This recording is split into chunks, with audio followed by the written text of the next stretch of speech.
Reformé toda su casa con lo poco que tenía. Cuando estuvo lista, me pidió que me fuera, quería vivir allí con su amante.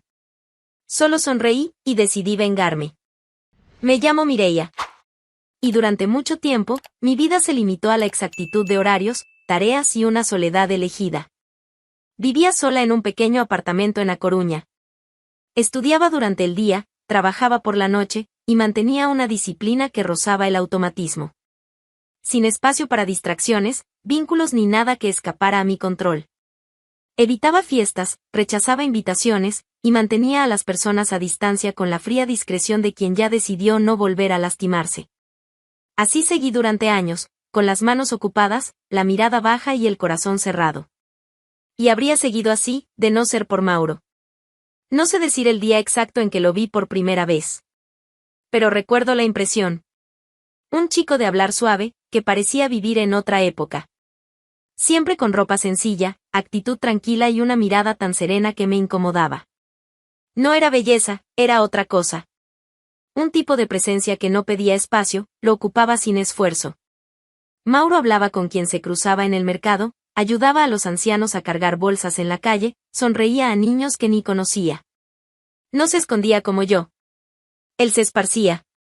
Nos cruzamos por casualidad varias veces, hasta que las miradas dejaron de ser accidentales. Primero fueron saludos sin palabras. Luego, un buenos días, un comentario sobre el clima, una frase cualquiera que no parecía importante. Pero cada conversación dejaba una huella. Siempre hablaba despacio, como si las palabras necesitaran tiempo para nacer. Y yo, acostumbrada a la prisa, empecé a desacelerar sin darme cuenta. Nunca planeé nada. Nunca quise nada. Pero cuando me di cuenta, ya lo esperaba en el camino entre la universidad y el trabajo. Y nos veíamos más seguido de lo que tenía sentido. Mauro me ofrecía compañía sin exigencias. Silencios que no pesaban. Y ahí era donde todo me confundía, porque yo, que siempre había considerado la soledad como protección, estaba empezando a abrir grietas. De a poco, pero abriendo. Empecé a contarle pequeñas cosas, el nombre de mi gata que murió cuando tenía 8 años, la receta de mi abuela que nunca me salió bien, mi manía con la gente que habla demasiado alto. Y él escuchaba. Prestaba atención de una forma rara, con un tipo de escucha que acogía, sin intentar arreglar nada. Un sábado cualquiera, aceptó acompañarme a la biblioteca. Pasamos horas en silencio. Yo leyendo. Él, mirando por la ventana, sin prisa por nada. Cuando salimos, ya era de noche. La ciudad estaba húmeda y el aire helado golpeaba el rostro como un aviso. Pero dentro de mí, algo se calentaba. Caminamos juntos hasta mi calle. No intentó besarme, ni insinuó nada. Solo dijo. Es bueno cuando hablas. Incluso cuando crees que no tienes nada que decir. Estuve días recordando eso. Y después de eso, todo tomó un ritmo propio. Almuerzos improvisados en bancos de plaza, mensajes cortos de madrugada, cafés compartidos en silencio. Ninguna declaración, ningún plan. Pero era innegable, el vínculo crecía. Y crecía despacio, firme, como una raíz que rompe el cemento sin que nadie lo note. Había ternura en sus gestos. Un tipo de cuidado que no se anunciaba, pero se imponía. Me traía pan caliente cuando sabía que estudiaría hasta tarde. Mandaba canciones antiguas que, según él, tenían mi cara. Un día apareció con un llavero en forma de tortuga, porque, según él, yo parecía vivir siempre con un caparazón listo. Me reí de la comparación. Y guardé el llavero. La resistencia que llevaba dentro comenzó a disolverse, incluso sin querer. En algún momento, empecé a anhelar el próximo mensaje, el próximo encuentro. Y por más que intentara racionalizar, algo en mí sabía, me estaba dejando llevar. Por primera vez en años, mi mundo comenzaba a llenarse de color fuera del gris que yo misma había impuesto. Empecé a imaginar, en secreto, cómo sería compartir mis días con alguien. Con él. Yo, que siempre me bastaba a mí misma, me vi queriendo compañía. Quería que él supiera de mis pequeñas victorias, de los miedos que escondía, de los libros que me conmovían. Quería que estuviera cerca en los días difíciles, y que lo supiera sin que yo tuviera que pedírselo. No hubo una propuesta formal, ni fechas marcadas. Pero estábamos juntos. Y eso bastaba. Sentía que estaba comenzando algo. Por primera vez en mucho tiempo, empecé a creer que la vida podía ser más que sacrificio y silencio. Con Mauro, todo parecía posible. Era como si hubiera encontrado un soplo de ligereza en un mundo donde siempre había tenido que ser piedra. Acepté la invitación para almorzar con él un domingo. Hacía un frío leve pero persistente, como casi siempre en A Coruña. Mauro me esperaba cerca de la parada del autobús, con 2 fiambreras improvisadas y una manta de lana bajo el brazo. Dijo que quería mostrarme algo. Caminamos juntos hasta una zona alejada de la ciudad, donde los edificios nuevos desaparecían y los terrenos baldíos dominaban. No tenía idea de lo que vendría. Y él tampoco parecía querer dar muchas pistas. Fue allí, al final de una calle sin salida, donde me detuve frente a la casa. Era vieja. De esas construcciones con 2 ventanas asimétricas, muros descascarados, pintura desvaída y un olor penetrante a madera húmeda. El jardín era un montón de maleza alta, con latas viejas y un portón torcido atado con alambre. Por dentro, el suelo se hundía en algunos puntos, el techo crujía y las paredes guardaban marcas de décadas pasadas. Aún así, Mauro hablaba de aquel lugar como quien presenta un templo. Aquí crecí. Estuvo abandonada un tiempo, pero sigue siendo nuestra. De mis padres, en realidad. Pero es como si fuera mía. Quiero reconstruir todo. Empezar de nuevo, contigo. Me quedé en silencio. Sonrió con esa calma de siempre, como si acabara de mostrarme un castillo. Pero allí no había nada más que escombros y promesas. Quiero que vengas a vivir conmigo aquí, dijo, sin rodeos. Podemos hacer de esto un hogar. Un hogar de verdad. No supe qué responder de inmediato. La propuesta me tomó desprevenida. Mi primer impulso fue decir que no. Yo tenía mi espacio, mi refugio. Un apartamento pequeño, organizado, limpio, mío. La idea de dejar todo para vivir en una casa abandonada, en una zona olvidada, parecía una locura. Pero entonces él siguió hablando. Hablaba con tanto cariño de la terraza que quería reformar, de la idea de abrir la cocina, de sus planes para armar una biblioteca en el cuarto del fondo. Y yo, contra toda lógica, empecé a imaginarme todo eso con él allí. De regreso a casa, la invitación no dejaba de dar vueltas en mi cabeza. Intenté racionalizar. Intenté hacer una lista de pros y contras. Intenté recordar quién era yo antes de él. Pero no pude ignorar una certeza, quería creer. Quería vivir eso. Quería ver si era posible construir una vida con él, aunque empezara en medio de los escombros. Acepté. Días después, hice las maletas y comencé la mudanza. Entregué mi apartamento, doné la mitad de lo que tenía y me lancé a ese proyecto con todo lo que me quedaba de energía. La casa era un desafío constante. En el primer mes, lidiamos con las tuberías. Aparecían fugas en distintos puntos cada semana. Llamamos a un fontanero que terminó cobrándonos el doble de lo acordado y desapareció sin arreglar nada. En el segundo mes, el enfoque fue el suelo, arrancamos el viejo con martillo y espátula, e instalamos un laminado barato, pero nuevo. El olor a pintura invadió el pasillo. Fuimos cubriendo grietas con masilla, lijando, pintando, probando colores que no combinaban, hasta encontrar un tono neutro que nos agradara. Yo me encargaba de todo, presupuestos, materiales, pagos, decisiones. Mauro acompañaba. Observaba. Daba sugerencias puntuales. Pero no podía ayudar económicamente. Estaba desempleado desde que cerró el pequeño negocio familiar. Decía que conseguiría trabajo, que se esforzaría, que un día me lo compensaría todo. Y yo le creía. Porque su mirada seguía siendo dulce. Porque su presencia seguía dándome fuerza. Empecé a vivir en un ritmo acelerado. Estudiaba todo el día, cumplía mis turnos de trabajo, y volvía a casa a lidiar con el polvo, el desorden y las cuentas. Poco a poco, sin embargo, empecé a ver resultados. Cambié el papel de pared del salón, puse cortinas nuevas en el dormitorio, colgué cuadros sencillos, pero que marcaban la diferencia. Compré un hervidor eléctrico, una lámpara de esquina, una estantería para los libros. Cada detalle era una conquista. No por la casa, sino por la idea de hogar. Ese espacio, que al principio me causaba rechazo, pasó a ser mío. recuerdo la primera noche en que nos acostamos en un colchón nuevo, con sábanas limpias y olor a lavanda en el aire. Apoyó la cabeza en mi hombro y susurró. Ahora sí parece una casa. Y por un tiempo, quise creer que era verdad.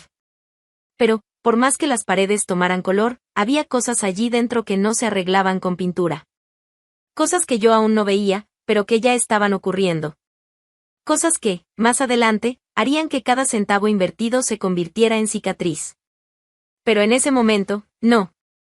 En ese momento, yo aún creía. Creía en lo que estábamos construyendo juntos. Creía en el futuro. Creía en él. Las semanas pasaban como un vendaval. Me despertaba aún de noche, revisaba textos para la tesis mientras tomaba café, cruzaba la ciudad para ir a la práctica, luego corría al hospital donde hacía turnos nocturnos como auxiliar. Dormía 3, 4 horas por noche. Aún así, me mantenía firme. Creía que todo ese esfuerzo, esa prisa, ese cansancio absurdo, tenía un propósito. Estábamos construyendo algo juntos. Un futuro. Nuestro hogar. Solo que Mauro se quedaba. Decía que buscaba empleo. Que enviaba currículos, hacía contactos, lo intentaba. Y yo le creía. O al menos fingía que le creía. Porque quería creerle. Porque era más fácil que enfrentar la duda. Pasaba los días en casa, ocupándose de algunas pequeñas tareas. A veces pintaba una pared, otras veces arreglaba la cerca. Pero nunca parecía tener prisa. Nunca parecía presionado. A veces lo encontraba tumbado en el sofá con un libro en la mano y el celular en el pecho, dormido en plena tarde. Y cuando le preguntaba cómo había sido su día, su respuesta siempre era vaga, con una calma casi irritante. Estuve viendo unas cosas. Mañana salgo temprano a buscar trabajo. Pero el mañana nunca llegaba. La casa estaba casi lista. Faltaban detalles. Acabados. Y mientras yo ponía energía en cada rincón de ese lugar, Mauro parecía cada vez más distante. No en presencia, sino en esencia. Seguía allí, pero ya no estaba conmigo. Las primeras dudas surgieron en silencio. Un pendiente dorado sobre la cómoda. No era mío. Nunca había tenido uno de ese modelo. Pregunté, tratando de no parecer acusatoria. ¿Esto es tuyo? Él lo miró, lo recogió como si fuera una moneda en el suelo y se rió. Debe ser de mi hermana. Ella vino la semana pasada, ¿recuerdas? No, no recordaba. Él nunca mencionó ninguna visita. Pero me quedé callada. Porque parte de mí quiso creer. Porque aceptar la mentira era más cómodo que enfrentar la verdad. Porque, en el fondo, sabía lo que estaba empezando a suceder, pero aún no tenía fuerzas para enfrentarlo. 2 semanas después, encontré una blusa tirada en la silla del estudio. Claramente femenina. Tela liviana, perfume dulce. No era mía. Cuando le pregunté, no dudó. Debe haberse mezclado con tu ropa cuando la lavamos. A veces pasa eso en la lavandería. No usábamos lavandería. Lo miré unos segundos. Su mirada no temblaba. Mentía con una naturalidad que helaba los huesos. Pero, otra vez, me lo tragué. Me convencí de que estaba demasiado cansada. Que mi mente estaba confundida. Que tal vez me estaba equivocando. Me distraje con un boletín de la facultad, con una pila de trabajo, con otro rincón de la casa. La desconfianza es como el moho, empieza oculta, silenciosa, y cuando te das cuenta, ya ha invadido las paredes. Empecé a notar otras pequeñas cosas. Un vaso sucio fuera de lugar. Una toalla mojada que yo no usé. Marcas en el espejo. Y lo más inquietante, el olor en el cuarto, que a veces no era el nuestro. Pero él siempre tenía explicaciones. Simples, directas, convincentes. El tipo de mentira que no se esfuerza demasiado.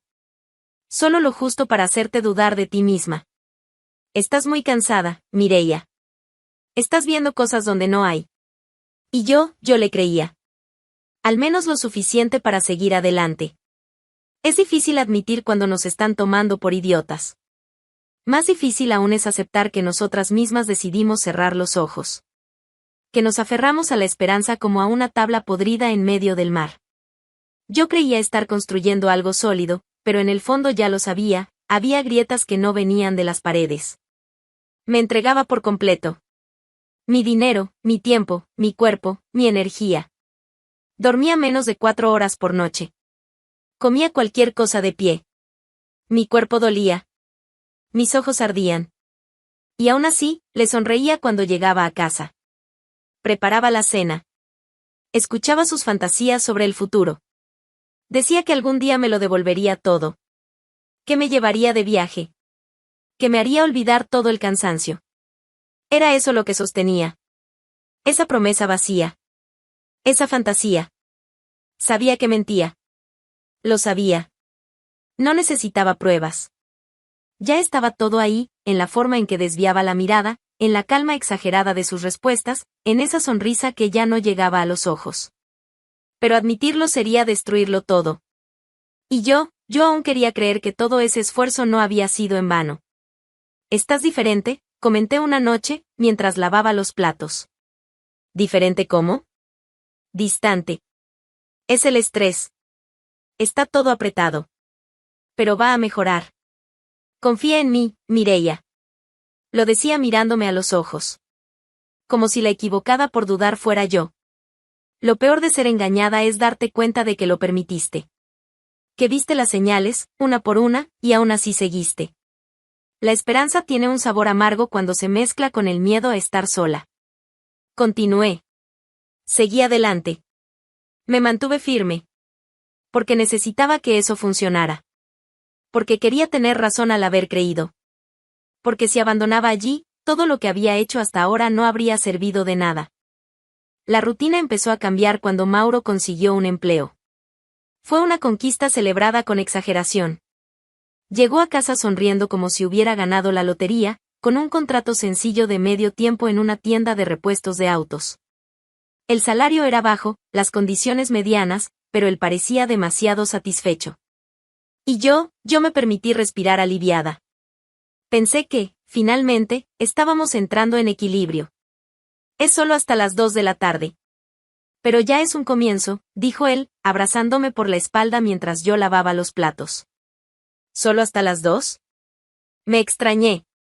¿Vas a buscar otro turno? Por ahora, no. Voy a esperar a afianzar este primero. Después veo. Una cosa a la vez. Asentí, en silencio. Estaba trabajando. Contribuyendo, al menos en parte. Ya era más de lo que hacía antes. Me esforcé por no exigir más que eso. Me equivoqué de nuevo.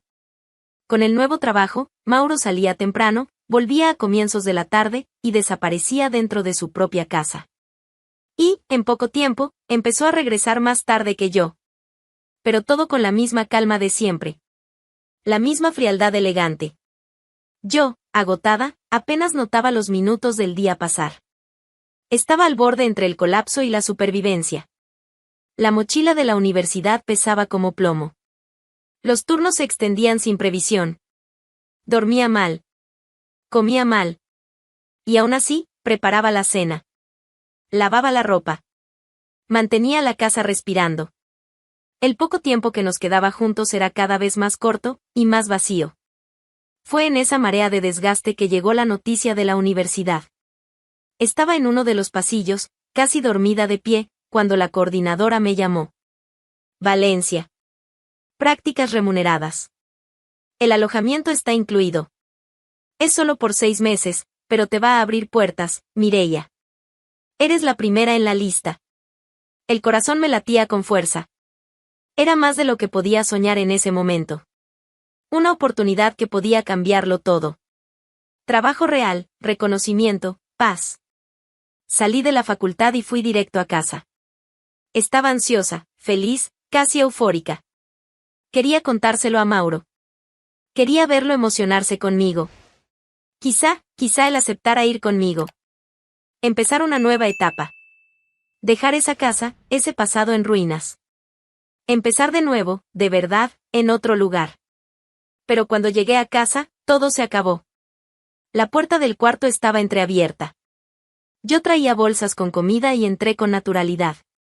Estaba sonriendo, lista para dar la noticia. pero antes de que saliera cualquier palabra de mi boca, lo que vi me congeló todo el cuerpo. Mauro. En la cama que yo misma había pagado, bajo las sábanas que compré en oferta con el último dinero del mes. Y al lado de él, una mujer. Morena, cabello rizado, sonrisa satisfecha. Ella giró el rostro y me vio. Y no se encogió. No se escondió. Solo acomodó la sábana sobre sus pechos y me miró. Mi brazo se aflojó. Las bolsas cayeron al suelo. Se rompió un frasco. Creo que fue el aceite. ¿Qué es esto? Mi voz salió extraña. Baja. Temblorosa. Mauro se levantó. Lento. Sin prisa. Ni una gota de arrepentimiento en su rostro. Mireia, no deberías haber llegado ahora. ¿No debería haber llegado, ahora? Repetí. Él suspiró. Se sentó al borde de la cama. Como si estuviera a punto de darme una noticia de trabajo, no una puñalada. Andrea y yo, ya nos vemos desde hace un tiempo. Andrea. La mujer sonrió. Con una leve curva en la comisura de los labios. Burla sutil, cruel. ¿Cómo así? ¿Desde cuándo? Meses. Desde antes del trabajo. Sentí que me hundía en el suelo. El pecho apretaba, como si algo se hubiera rasgado por dentro. ¿Tú me engañaste aquí?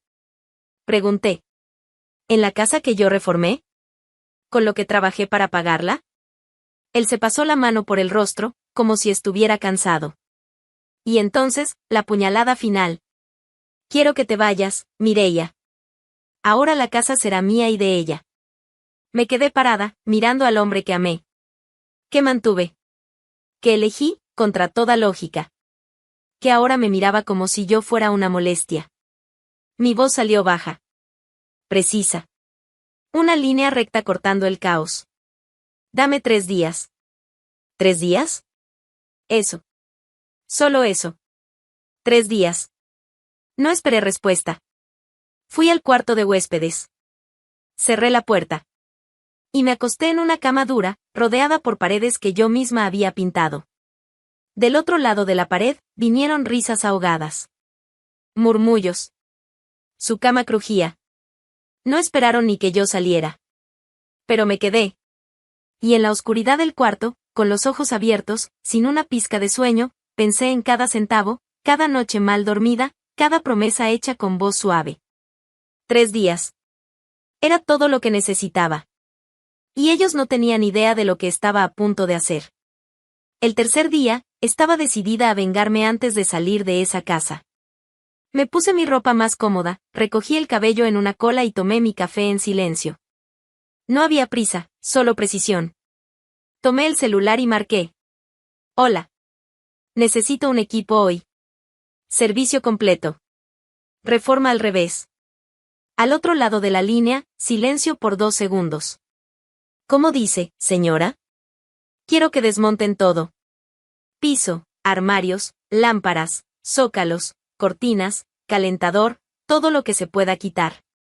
No rompan nada, solo remuevan. Todo lo que pagué, lo quiero fuera de la casa. Lo que quede, que se pudra. Más silencio. ¿Usted quiere que deshagamos la reforma? Exactamente. Y sí, hablo en serio. Hoy. Pago en efectivo. Llegaron antes de las 9. 3 hombres y una mujer, con cara de haberlo visto todo, pero aún así sorprendidos por el pedido. La reforma fue recién hecha, dijo uno de ellos, mirando alrededor, perplejo. Lo sé. Yo la pagué. Y ahora la vuelvo a pagar para deshacerla. Así es cuando eliges al hombre equivocado. Se rieron. Yo también. Empezaron por la sala. Las lámparas modernas, que le habían dado una nueva cara al ambiente, fueron retiradas con cuidado. Luego los armarios de la cocina, madera clara, herrajes nuevos, perfectamente alineados, todo salió como entró. Las griferías de acero inoxidable fueron removidas, el calentador portátil que instalé con tanto esfuerzo también. Todo fue empaquetado, limpio, separado. El papel tapiz de la sala fue arrancado en tiras.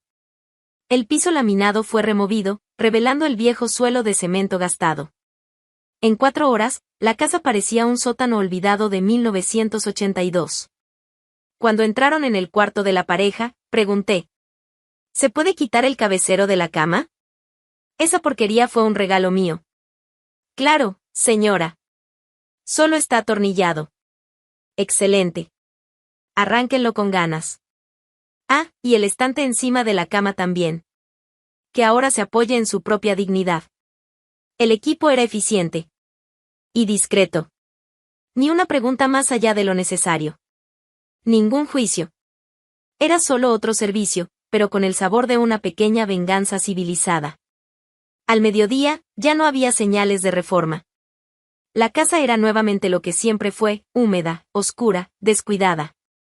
El techo mostraba una grieta que habíamos cubierto con yeso y esperanza.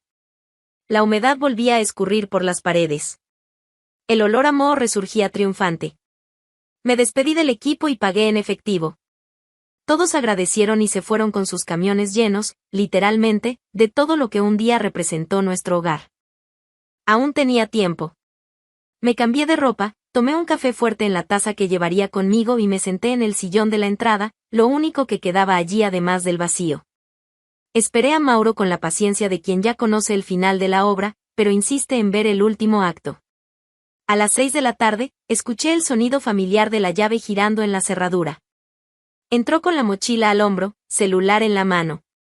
Dio 2 pasos y se detuvo. Congelado. Miró a su alrededor como si lo hubieran transportado a otro tiempo. Tal vez pensó que entró en la casa equivocada. O que alguien había saqueado todo. Sus ojos recorrían el suelo crudo, las paredes descascaradas, la cocina vuelta a su fase prehistórica. «¿Mireia?», preguntó, con la voz fallando entre asombro y miedo. Me levanté del sillón despacio, como quien se presenta al final de una ópera. «Bienvenido a tu hogar. Está tal cual lo encontré cuando llegué. ¿Recuerdas?» ¿Qué pasó aquí? Solo quité lo que era mío. Reformé, pagué, instalé, y ahora desinstalé. Simple. Estás bromeando, ¿no? Mauro. Sonreí. Una sonrisa leve, casi generosa. ¿No querías la casa? Tardó 2 segundos en responder. Tiempo suficiente para que la frase lo atravesara. Quería. Pues ahí está. Fui al pasillo y recogí mi mochila. Solo una. Ligera. Dentro, lo esencial, documentos, laptop, pasajes. Y mi dignidad intacta. Antes de salir, me detuve en la puerta y lo miré por última vez. Estaba en medio de la sala destruida, con la expresión de alguien que acaba de despertar dentro de su propia pesadilla. A tu amante le va a encantar. Va con el estilo de ella. Avísame si empieza a llover dentro del cuarto, ¿vale? Salí. Sin prisa. Sin rencor. Y, sobre todo, sin el menor interés en saber qué haría él después. Tomé un taxi y fui directo a la terminal de buses. Mi destino ya estaba trazado, Valencia me esperaba con oportunidad, paz y una total ausencia de trastos emocionales. ¿Y la casa? Bueno, se quedó. Vacía, fea, verdadera. Exactamente como Mauro se lo merecía. Mientras yo desembarcaba en Valencia, con la cara quemada por el sol y el estómago lleno de empanada al horno, Mauro se hundía en problemas mucho más húmedos. Se quedó con la casa.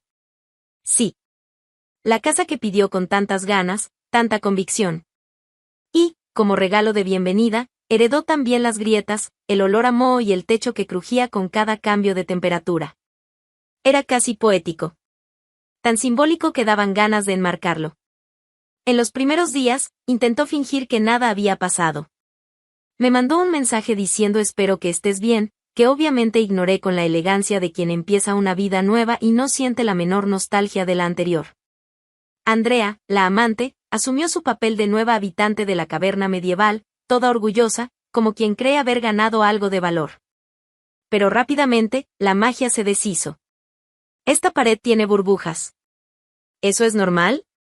Es pintura vieja, respondió Mauro, mirando el celular, como si no fuera problema suyo. Pero dijiste que habías reformado todo esto. Lo hice, sí. Entonces, ¿por qué la llave de la cocina tira agua hacia atrás? Debe ser alguna cañería vieja que, no sé. Ella miró alrededor. La humedad crecía en manchas grises por las paredes, como si la casa estuviera viva, y de muy mal humor. Huele a cementerio, Mauro. Esto es moho. Soy alérgica. Él sonrió con incomodidad. Intentó abrir las ventanas, pero una estaba atascada y la otra tenía la cerradura rota. La casa no solo era vieja. Se estaba vengando. La semana siguiente, Andrea tropezó con un pedazo de piso suelto en el pasillo. ¿Esto no era laminado? Lo era.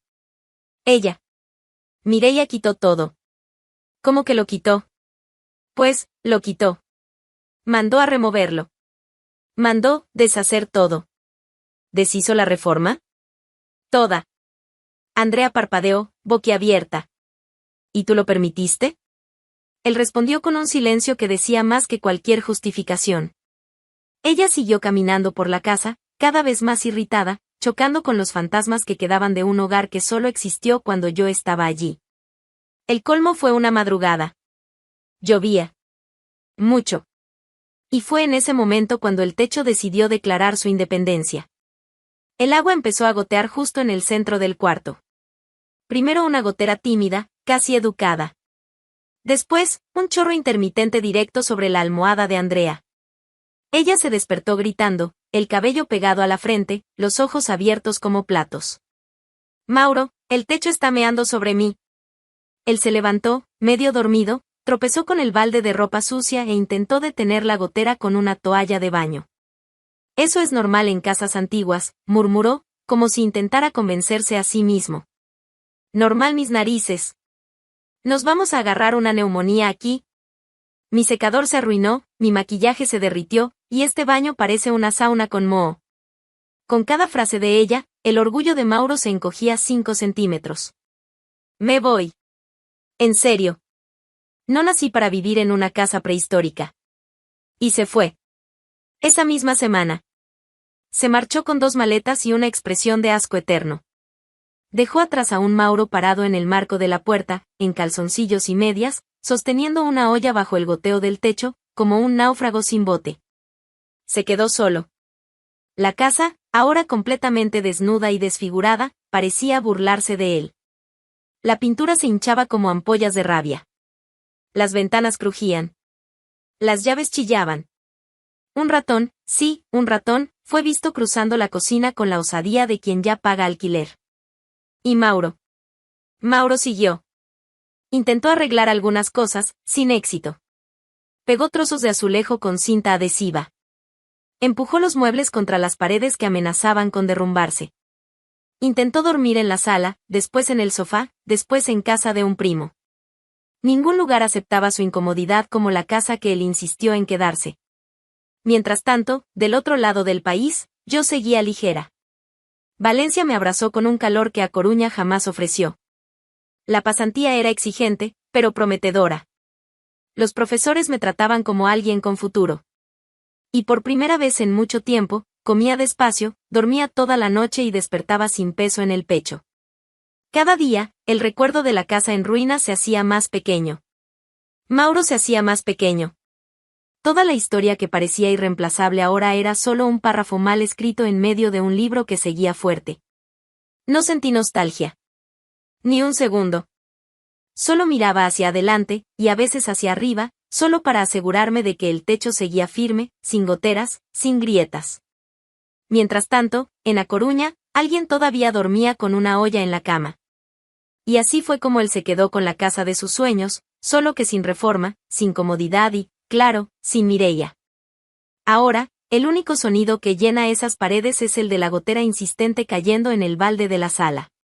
Mientras tanto, ella sigue en Valencia, plena, libre y con el techo entero. ¿Y tú, en su lugar, habrías hecho lo mismo? Cuéntanos en los comentarios, ¿cuál sería tu venganza perfecta?